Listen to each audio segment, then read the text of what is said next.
Bran o'zi menga yoqmaydi to'g'risi, lekin uni personajini tahlil qilish qiziqroq bo'lsa kerak. Va shuncha odam turib, masalan, Tun qiroli ham aynan uni o'ldirgani keladi-da. Bilmadim. Anyway, let's start. Assalomu alaykum. Bugun bilganinglardek biz devor ortiga ketib, o'zini kimligini esdan chiqargan va uch ko'zli qarg'aga aylangan Brandon Stark haqida gaplashamiz. Boshladik. Brandon Stark qisqartmasi Bran Stark. Ned va Catelyn Starklarning 4-farzandi va 2-o'g'lidir. Uning ismi Winterfell qal'asi va devorni qurgan afsonaviy ajdodi Brandon quruvchi hamda qirol Eris tomonidan shafqatsizlarcha qatl etilgan amakisi sharafiga qo'yilgan. Branning eng katta orzusi Kingsguard, ya'ni qirol tansoqchiligiga qo'shilish bo'lgan. U Sir Arthur Dayne, Sir Barristan kabilarning qahramonliklarini eshitib, ular kabi bo'lmoqchi edi. Buni qarangki, uni eng mashhur qirol tansoqchisi Jaime Lannister qoyadan itarib. Xo'p, endi muhim bitta savol masalan. Jon Snow o'ldirilib keyin qaytib keladi-da, lekin Brandon o'sha qoyadan yiqilganidan keyin baribir shol bo'lib qoladi. Bo'lmasa bu fantaziya olam bo'lsa, nimaga uni yurg'izib yubormadi? Chunki asarda uni bundan ham kattaroq missiyasi bor edi. Qoyadan yiqilib ritsar bo'la olmasligini va hech qachon qirol tansoqchiligiga qo'shila olmasligini bilganidan keyin Bran depressiyaga tushib qoladi va o'zini Bran the Broken, ya'ni siniq Bran deb atay boshlaydi. Buni qarangki, Bran depressiya davrida tushlarida uch ko'zli qarg'ani ko'rishni boshlaydi. Boshida buni faqat tushkunlikdan deb o'ylasa, keyinchalik bu holat jiddiylashadi va uch ko'zli qarg'adan eng muhim xabarlardan bittasi, ya'ni sen boshqa hech qachon yura olmaysan, lekin uchasan edi. Bu shuni anglatardiki, Bran buni nimaligini tushunishi kerak edi va serial ko'rar ekanmiz, u yo'lga chiqadi. Bilaman, serialdagi voqealarni qaytarib aytib beraman, lekin hozir chuqurroq kiramiz. Ozgina sabr. Yo'lda Jojen Reed, to'g'ri talaffuz qildimmi? Jojen Reed. Xullas shu bilan ko'rishib qolishadi. O'sha Jojen Reedni o'sha o'zi xohlab ko'rishadi Bran bilan. Jojen Reed o'zini Greenside qobiliyati, ya'ni yashil tushlar orqali kelajakda nima bo'lishi va o'tmishda nimalar bo'lganini bila olish orqali Branga yo'lboshchilik qiladi va uni o'zini tushlaridagi g'ayritabiiy tabiatni tushuntiradi. Jojen Branga o'z kuchlarini qanaqa qilib nazorat qilishni va nima uchun u shimolga devor ortiga borish kerakligini uqtiradi. Xo'p, endi mana yetib keldik. Nimaga Jojen Reed va uning singlisi Branga yordam berishga harakat qiladi? Birinchidan, Reedlar oilasi Starklar oilasiga o'sha yillar davomida sodiq bo'lgan oilalardan hisoblanishgan va Reedlar oilasining o'sha otasi Ned Stark bilan qalin do'stlar bo'lgan. Ikkinchidan, Jojen aynan kelajak va o'tmishni ko'ra olgani uchun va Tun qirolini mag'lub etishda Branning o'rni katta bo'lishini bilgani uchun unga yordam beradi. Va qahramonimiz Bran va nihoyat uch ko'zli qarg'ani va o'rmon bolalarini topib, o'sha yerda o'zini qobiliyatlarini boshqarishni o'rganib boshlaydi. E'tibor berganlar bo'lsa, Taxtlar o'yinining 5-faslida Bran Stark ko'rsatilmaydi. Hech qaysi epizodda u ko'rinish bermaydi. Shuning uchun ham 5-fasl meni eng yaxshi ko'rgan faslim bo'ladi. Xo'p, u o'sha devor ortiga bordi, uch ko'zli qarg'a bilan ko'rishdi, o'rmon bolalari bilan ko'rishdi. Endi savol, uch ko'zli qarg'a kim o'zi? Shu haqida ozgina bilib olaylik. Uch ko'zli qarg'a Westeros xotirasini tirik arxivi bo'lib, o'tmish, hozirgi va kelajakdagi voqealarni Weirwood, ya'ni qizil qon yig'laydigan yuzli daraxtlar bor, o'shalar tarmog'i orqali istalgan vaqtni va istalgan makonni kuzata oladi. Qarg'a siyosiy mojarolarga aralashmaydi. U insoniyatning ekzistensial davomiyligi uchun xizmat qiladi. Brandan oldingi uch ko'zli qarg'a bu shunchaki duch kelib qolgan chol bo'lmagan.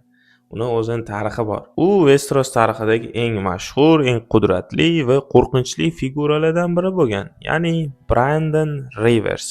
Brandon Rivers qirol Aegon 4-Targaryenning bastard o'g'li bo'lib, onasi Melissa Blackwood. U Targaryenlarning ajdaho qoni va qadimiy birinchi odamlarning sehrli qonini, ya'ni Blackwood oilasi orqali o'zida birlashtirgan noyob genetikaga ega edi. U xalq orasida Blood Raven, ya'ni qonli qarg'a nomi bilan mashhur bo'lgan. Uzoq yillar davomida qirol o'ng qo'li lavozimida ishlagan va Blackfire, ya'ni qora olov sulolaviy isyonlarini o'ta shafqatsizlik bilan qonga botirib bostirgan.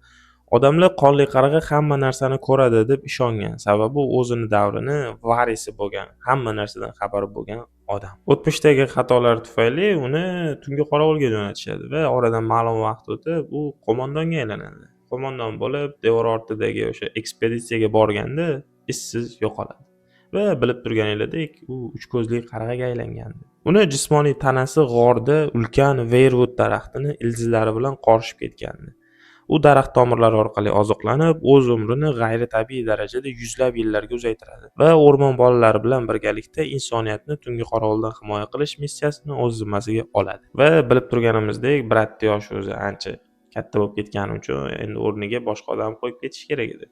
Va Bran eng yaxshi nomzod edi. Birinchidan unda birinchi odamlarning qoni bo'lgan, ikkinchidan bo'lsa u yura olmaydi. Shuning uchun endi uchishga bo'lgan qiziqishi orqali foydalanib uch ko'zli qarg'aga aylanishi mumkin edi. Qo'shimchasiga Branda yana bir muhim bog'liqlik bor ediki, u o'zini bo'risi bilan juda yaqin edi.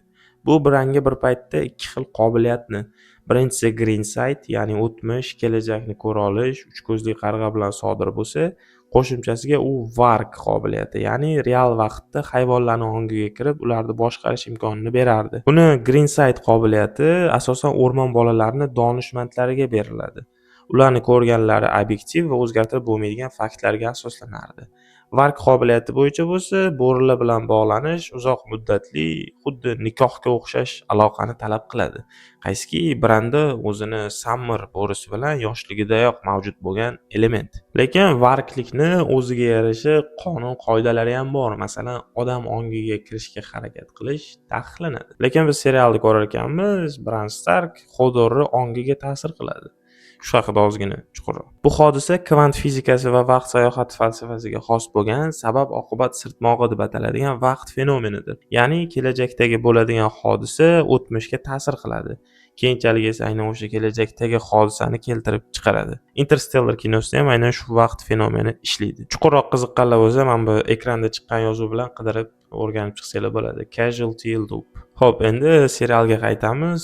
Oq piyodalar g'orga hujum qilganda Bran hali o'ziga kelmagandi. Branning ongi ham o'tmishda, ham hozirgi zamonda bo'lganligi sababli u bir vaqtning o'zida ham o'tmishdagi yosh Hodorni, ham hozirgi zamondagi Hodorni ongiga Vark sifatida ulanib ketadi. Bu ikkita alohida zamonda yashovchi bitta ruh o'rtasida uzib bo'lmas kognitiv ko'prikni yaratadi. Branning ushbu ruxsat etilmagan va nazoratsiz harakati o'tmishdagi Hodorni kelajakda oq piyodalar tomonidan o'ldirilayotganini, butun jismoniy azobini va ruhiy og'rig'ini xuddi hozir sodir bo'layotgandek his qiladi. Kuchli og'riq uni ongini parchalab tashlaydi va o'zini kelajakdagi fojiali o'limiga guvoh bo'lganidan keyin yiqilib tushib, Mirani o'sha doimiy qaytargan gapi miyasiga o'rnashib qoladi. Ya'ni hold the door deb qayta-qayta aytib turib, oxiri u hold the doordan Hodorga aylanib ketadi. Xo'p, mavjud uch ko'zli qarg'ani o'sha g'orga hujum bo'lganidan keyin o'ldirilishi endi Bran Starkka uch ko'zli qarg'a bo'lganini anglatardi. Ya'ni u endi Westerosni minglab yillik butun tarixi,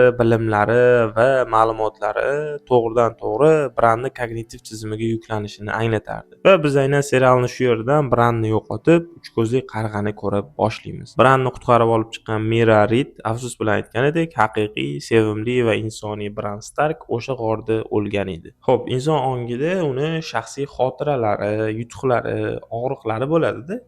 Endi tasavvur qilish kerak, Branning miyasida butun ming yillik tarixi, urushlari, yaxshiliklari, o'limlar, tug'ilishlar hammasi Branning miyasida edi. Bu shuni anglatardiki, endi undagi o'sha individual empatiya yo'qolgandi, ya'ni individuallik yo'qolgandi va Bran Starkka shaxsiy o'sha xotiralari, og'riqlari yoki xursandchiliklari bu o'sha xotiralarning ichidagi faqatgina bittasi edi. Shundan ham bilsak bo'ladiki, o'sha serial davomidagi voqealardan keyin Sansa Arya bilan ko'rishganda ham yoki o'sha Mira Reed bilan xayrlashganida ham juda ham sovuqqon holatda Bran Stark xayrlashadi va chunki sababi o'sha miyasida juda ham katta bo'lgan xotiralar bor edi va bularni bilib turib u shunaqa sovuqqon bo'lib qolmasa ham bo'lmasdi. Agar videoni shu joyigacha kelgan bo'lsangiz, siz juda ham sabrli odam ekansiz. Rahmat kattakon. Keyingi videolarda ko'rishguncha sog'-omon bo'linglar. Obuna bo'lish esdan chiqmasin. Xayr.